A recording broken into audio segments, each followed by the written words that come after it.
درود پڑھیے. بھئی ہر کام کے لیے درود ہی کیوں پڑھیں؟ درود اس لیے پڑھیں کہ ہر مرض کی دوا ہے صلی علی محمد.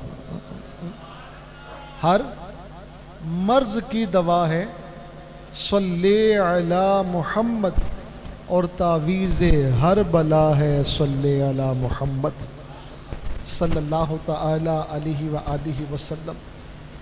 تو میرے محترم بزرگوں، پیارے اسلامی بھائیوں، درود پاک کو اپنی زندگی کا حصہ اور ایسا حصہ بنائیں کہ اس کے بغیر زندگی نہ گزرے. جس طرح لوگوں نے موبائل کو اپنی زندگی کا حصہ بنایا نا، ابھی بھی کہیں نہیں چھوڑ رہے، آگے پیچھے دائیں بائیں. اب ایسا حصہ ہو گیا کہ اس کے بغیر تو کہ نا سانپ بھی اوکھا اوکھا آندہ ہے. موبائل پاس نہ ہو تو ٹینشن رہتی ہے. اب نماز پتہ نہیں کیسے پڑھی جاتی ہے. نماز پڑھنے کے بعد پہلے کے لوگ جو ہوتے تھے وہ جیب میں ہاتھ ڈال کر تسبیح نکالتے تھے، اور آج کل جیب میں ہاتھ ڈال کر موبائل نکالا جاتا ہے. تو جس طرح موبائل کو اپنی زندگی کا حصہ بنایا، سوشل میڈیا کو اپنی زندگی کا حصہ بنایا، دوستوں کو اپنی زندگی کا حصہ بنایا، گھومنے پھرنے کو اپنی زندگی کا حصہ بنایا، کھانے پینے کو اپنی زندگی کا حصہ بنایا، اسی طرح درود پاک ہماری زندگی کا ایسا حصہ بن جائے کہ جس دن درود نہ پڑے ہمیں چین ہی نہ آئے. اور ویسے بھی سوچنے کی بات ہے، ویسے بھی غور کرنے کی بات ہے.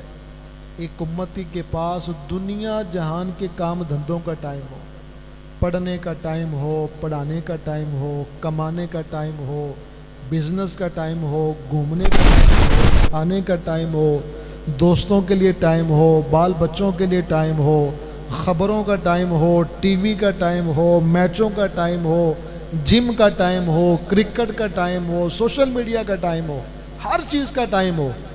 اگر نہ ہو تو اپنے نبی پر درود پڑھنے کا ٹائم نہ ہو. اعلیٰ حضرت رحمت اللہ تعالی علیہ ہمیں دعوت فکر دیتے ہوئے، جھنجھوڑتے ہوئے فرماتے ہیں، جو نہ بھولا ہم غریبوں کو رضا، جو نہ بھولا ہم غریبوں کو رضا. وہ کون سا لمحہ ہے کہ جس لمحے میں آقا نے اپنی امت کو یاد نہیں فرمایا؟ وہ بڑی پیاری بات ایک مفتی صاحب فرماتے ہیں کہ نبی کریم علیہ الصلاۃ والسلام نے دنیا میں تشریف لاتے ہی اپنی امت کو رب سے لے لیا. ربی حبلی امتی کہتے ہوئے پیدا ہوئے، حق نے فرمایا کہ بخشا الصلاۃ والسلام. یعنی پیدا ہوتے ہی لے لیا نا، مولا میری امت میرے حوالے کر دے، میری امت مجھے ہبہ کر دے.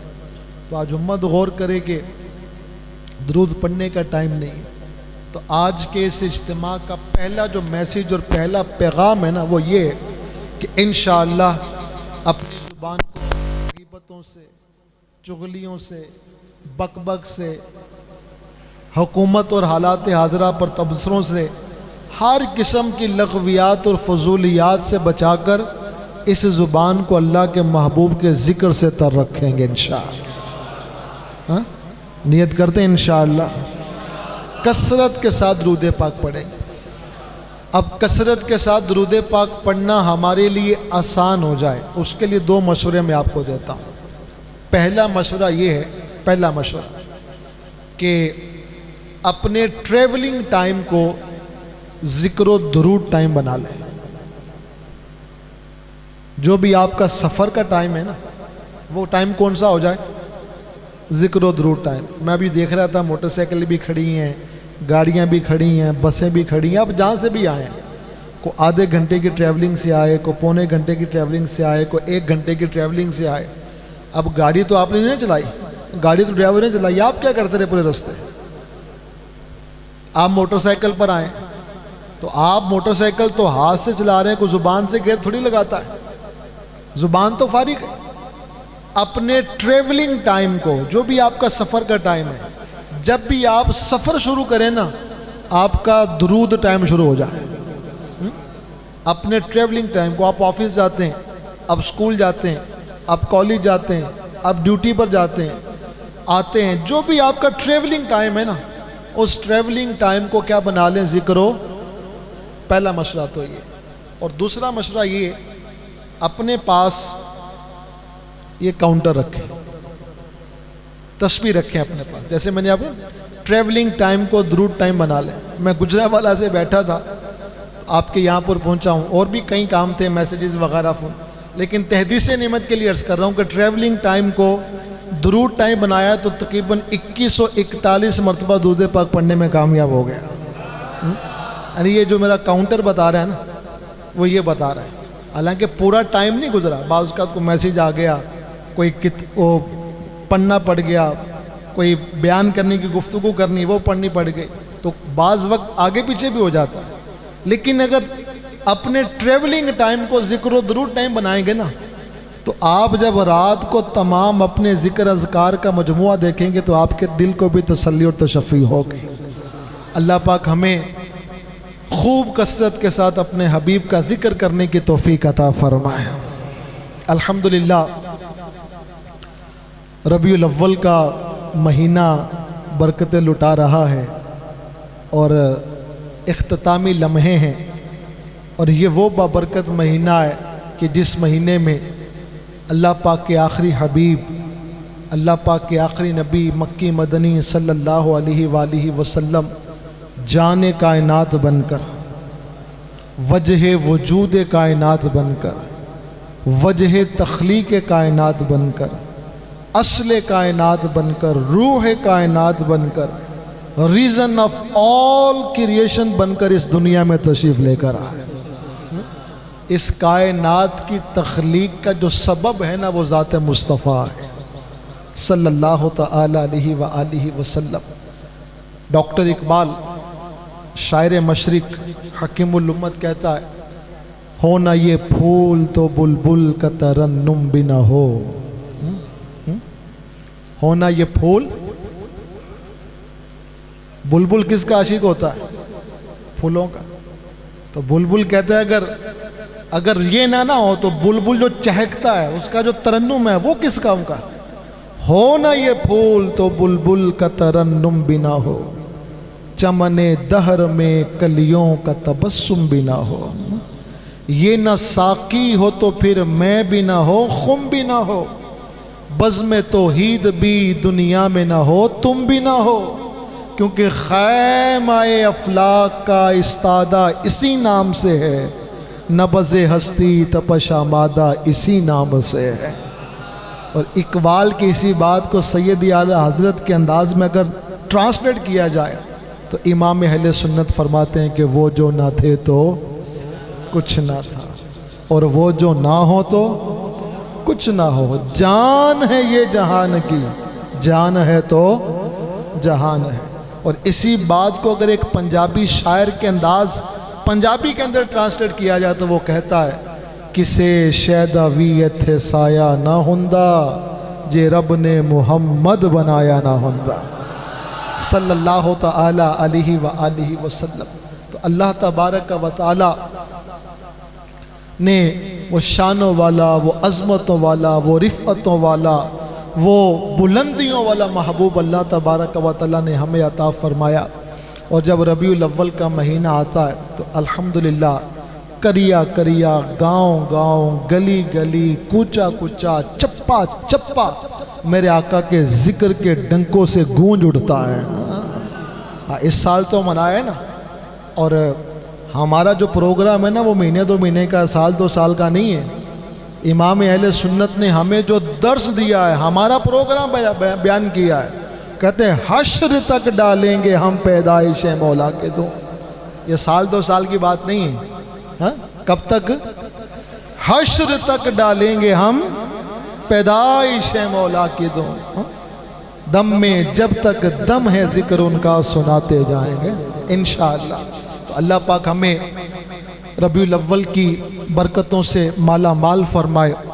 اللہ تبارک و تعالیٰ نے اپنے حبیب علیہ الصلوۃ والسلام کو بے شمار خصوصیات عطا فرمائی، بے شمار اسپیشلٹیز عطا فرمائی. اور کتنی خصوصیات، کتنے اوصاف، کتنے کمالات کہ کوئی گن نہیں سکتا، کوئی کاؤنٹ نہیں کر سکتا. آپ کو مجھے کبھی کبھار کسی کی تعریف کرنے کا موقع مل جاتا ہے. جس کی تعریف کی جاتی ہے نا، ایک وقت آتا ہے کہ کچھ لمحے کے بعد آپ جس کی تعریف بیان کر رہے ہیں نا، اس کے لیے تمام کے تمام تعریفی کلمات ختم ہو جاتے ہیں۔ انہیں بندہ جھوٹ ہی بول سکتا جنہ بول لوے، گلاں تے ساریاں موک گئی ہیں۔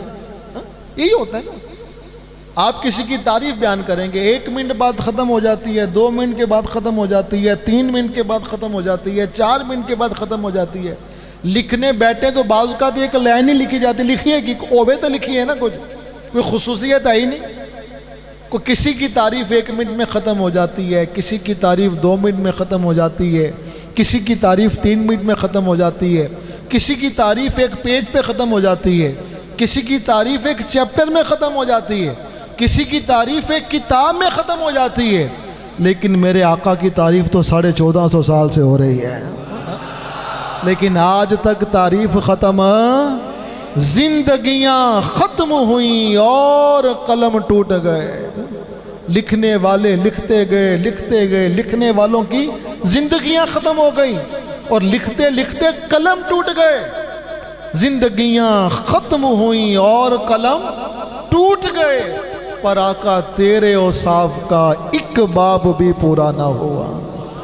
جمال یار کی زیبائیاں ادا نہ ہوئیں، 1000 کام لیا میں نے خوش بیانی سے۔ نہیں کوئی شانہ تیریاں میں کی دساں، کیڑا بیان سناوے، کیڑا ہوتے گن گن گن دسے جتھے گنتی بھی مک جاوے۔ کوئی ہو تو بندہ بیان کر سکے نا، کوئی 1 ہو، کوئی 2 ہو، کوئی 3 ہو، کوئی 4 ہو، کوئی 5 ہو۔ اللہ پاک نے تو اور انبیاء کرام کو معجزات دے کر بھیجا، لیکن اپنے محبوب کو معجزہ دے کر نہیں، معجزہ بنا کر بھیجا۔ اور میرے آقا کی شان کیا ہے، میرے آقا کا مقام کیا ہے، کوشش کرتے رہے علماء کرام۔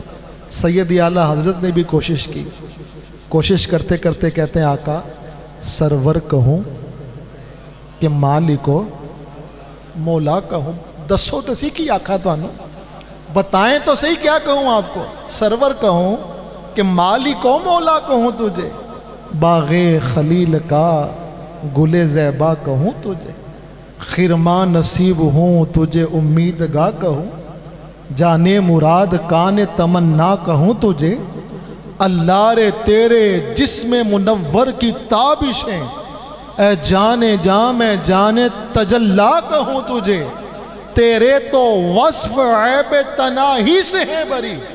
کسی کی تعریف بیان کرتے کرتے جب بندے کے پاس اس کی خصوصیات ختم ہو جاتی ہیں نا، جس کی تعریف کر رہے ہیں، کسی کی خصوصیات کا ختم ہو جانا بھی عیب ہوتا ہے۔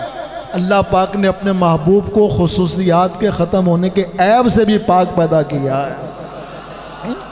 تیرے تو وصف عیب تناہی سے ہیں بری، حیران ہوں میرے شاہ میں کیا کیا کیا کیا کیا کیا کہوں تجھے۔ جب یہ بھی کہا، یہ بھی کہا، یہ بھی کہا، یہ بھی کہا، گل نہیں نہ بنی، وہ گل کسی پاسے لانی بھی تو ہوندی ہے نا، وہ گل مکی کی۔ پھر کہتے ہیں کہہ لے گی سب کو چن کے ثنا خاں کی خاموشی، چپ ہو گئے نا، کہہ لے گی سب کو چن کے ثنا خاں کی خاموشی، چپ ہو رہا ہے کہہ کے میں کیا کیا کہوں تجھے، لیکن رضا نے ختم سخن اس پہ کر دیا کہ خالق کا بندہ خلق کا آقا کہوں تجھے۔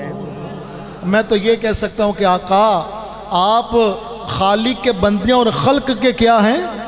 آقا ہیں۔ شیخ عبدالحق محدث دہلوی علیہ رحمۃ اللہ القوی نے ایک کتاب لکھی مدارج النبوہ، فارسی زبان میں کتاب ہے، اس کا اردو ترجمہ بھی مل جاتا ہے۔